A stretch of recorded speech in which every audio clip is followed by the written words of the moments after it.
Assalamualaikum warahmatullahi wabarakatuh. Sebelumnya, perkenalkan nama saya Lina Nur Hamidah dari kelas 5B. Di sini saya akan menjelaskan dan memaparkan sedikit materi mata kuliah Ekologi Administrasi Negara yang khususnya membahas tentang upaya dalam mewujudkan pembangunan berwawasan lingkungan yang beretika serta beberapa pendekatannya. Nah, penjelasan yang pertama yaitu tentang upaya pengembangan etika lingkungan. Untuk membangun lingkungan yang beretika, maka perlu diterapkannya yang pertama, penguatan misi untuk mempertahankan keseimbangan ekosistem. Untuk mempertahankan keseimbangan ekosistem, tidak cukup dengan penyuluhan-penyuluhan untuk menumbuhkan kesadaran, tetapi juga perlu adanya landasan yang kuat dan memaksa dalam pelaksanaannya. Yang kedua yaitu penetapan sikap untuk memperhatikan lingkungan. Pada poin ini dijelaskan bahwa pembangunan sumber-sumber alam Indonesia harus digunakan secara orisinal. Harus diusahakan agar tidak merusak tata lingkungan hidup manusia, dilaksanakan dengan kebijaksanaan yang menyeluruh dan dengan memperhitungkan kebutuhan generasi yang akan datang. Yang ketiga yaitu pemantapan kesadaran masyarakat dalam pengolahan lingkungan hidup. Nah, dalam melakukan berbagai upaya meningkatkan kesejahteraan masyarakat dengan cara memperbaiki kondisi sanitasi di lingkungannya, beberapa hal yang harus menjadi perhatian. Di antaranya adalah bagaimana tingkat perkembangan dan kemajuan suatu desa, kondisi topografi dan mata pencaharian. Yang keempat yaitu kebijakan berwawasan lingkungan. Artinya, kita sebagai manusia harus ikut berpartisipasi menggunakan dan memelihara lingkungan sesuai dengan kebijakan-kebijakan yang telah ditetapkan. Hanya saja perlu adanya perubahan dalam cara penguasaan dan cara pemanfaatannya. 5. Membangun etika lingkungan baru. Di sini terdapat beberapa rumusan yang memuat sikap dan tanggung jawab terhadap lingkungan, yaitu A. Manusia harus menghormati alam. Artinya, manusia harus tetap menjaga dan memperhatikan keutuhan alam. B. Manusia harus menanamkan kesadaran akan tanggung jawab khusus terhadap lingkungan lokal sendiri agar lingkungan bersih, sehat, dan alamiah. C. Manusia harus merasa bertanggung jawab terhadap kelestarian biosfer. Ia harus mengembangkan kesadaran mendalam bahwa kita termasuk biosfer yang merupakan bagian dari ekosistem yang tidak boleh terganggu keseimbangannya. D. Solidaritas dengan generasi-generasi yang akan datang harus menjadi acuan dalam pengolahan lingkungan. Manusia bertanggung jawab untuk meninggalkan ekosistem bumi ini secara utuh dan baik kepada generasi yang akan datang. E. Perlu ditanamkannya etika lingkungan hidup baru yang memuat larangan keras untuk merusak, mengotori, dan mematikan alam sebagian atau keseluruhan. F. Perlu dikembangkannya prinsip proporsionalitas, perlu diperhatikan urgensi suatu program dan akibat kerusakan lingkungan yang akan ditimbulkannya dalam pembangunan PAS. G. Prinsip pembebanan biaya pada penyebab. Kerusakan lingkungan yang disebabkan oleh pihak tertentu akan menyebabkan kerugian bagi seluruh masyarakat, dan pihak yang menyebabkan kerusakan tersebut harus bertanggung jawab sehingga kerusakan lingkungan dapat diatasi. Materi selanjutnya yaitu mewujudkan pembangunan yang berwawasan lingkungan. Di poin ini terdapat beberapa pendekatan untuk mewujudkan pembangunan berwawasan lingkungan. Di antaranya, pertama, pola pendekatan filosofis. Pada dasarnya, banyak ajaran filsafat dan agama yang mengajarkan manusia untuk memelihara, menghargai, dan hidup menyatu dengan lingkungannya. Oleh sebab itu, manusia harus melakukan pengelolaan yang bijaksana, rasional, cerdas, dan bertanggung jawab. Dalam pengelolaan sumber daya lingkungan, manusia perlu berdasar pada prinsip ekoefisiensi.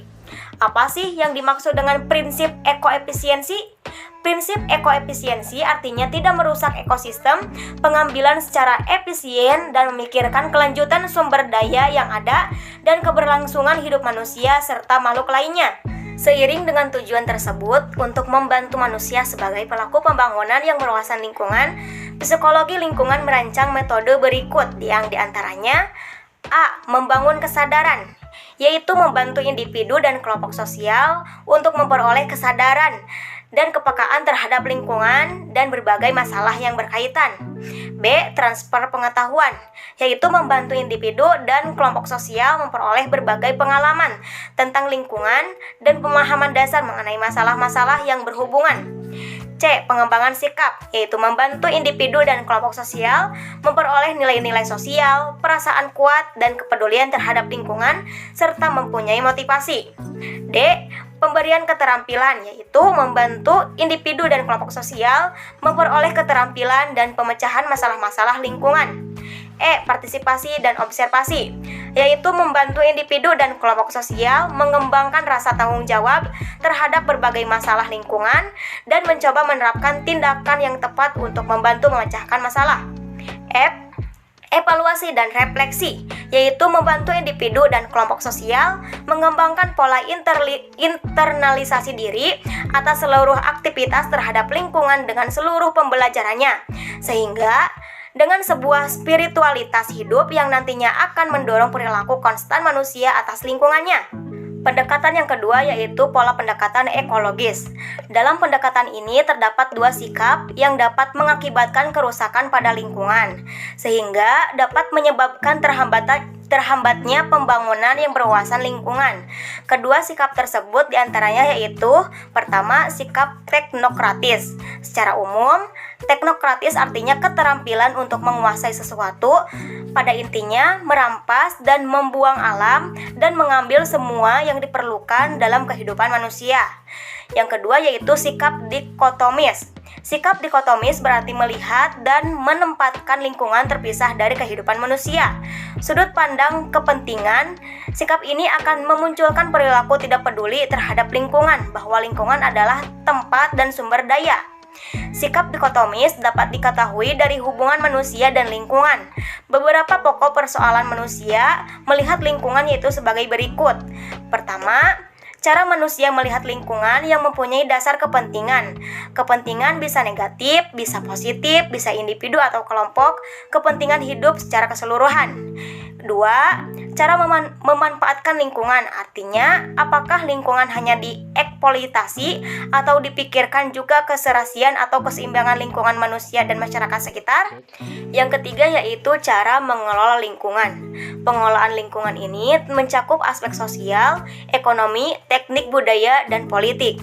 Yang keempat yaitu cara menyelamatkan lingkungan. Apakah lingkungan ini dikelola dengan baik dan arif sehingga pemanfaatan sumber daya alam tetap menyelamatkan lingkungan?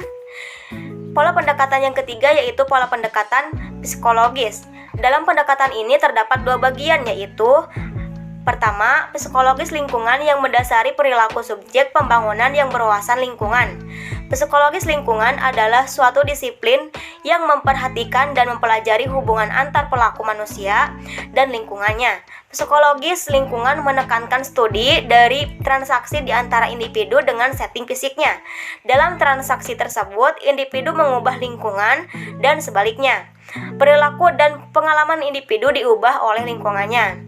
Dari pemahaman tersebut tampak bahwa secara implisit psikologi lingkungan sebagai disiplin ilmu memiliki tiga fungsi, yaitu A. Memberikan pemahaman mengenai konsep-konsep dasar tentang manusia dan lingkungannya. B. Memberikan dasar-dasar kemampuan untuk melakukan analisis mengenai permasalahan lingkungan aktual, baik yang terjadi di tingkat lokal, regional, maupun global. C. Mengatur penemuan solusi-solusi alternatif tentang cara mengatasi permasalahan lingkungan melalui pendekatan ekologis dan penerapan bagi kehidupan manusia. Yang kedua yaitu psikologi lingkungan berperan dalam kebijakan pembangunan nasional yang berwawasan lingkungan. Secara umum, peranan psikologi lingkungan dalam penentuan kebijakan pembangunan nasional yang berwawasan lingkungan meliputi tiga hal yaitu fungsi inspiratif, fungsi daya operatif, dan fungsi evaluatif. Mungkin cukup sekian materi yang dapat saya sampaikan. Mudah-mudahan materi tersebut dapat bermanfaat bagi kita semua, khususnya bagi saya pribadi. Mohon maaf apabila terjadi kesalahan dalam pengucapan serta pelafalannya. Saya ucapkan banyak terima kasih. Assalamualaikum warahmatullahi wabarakatuh.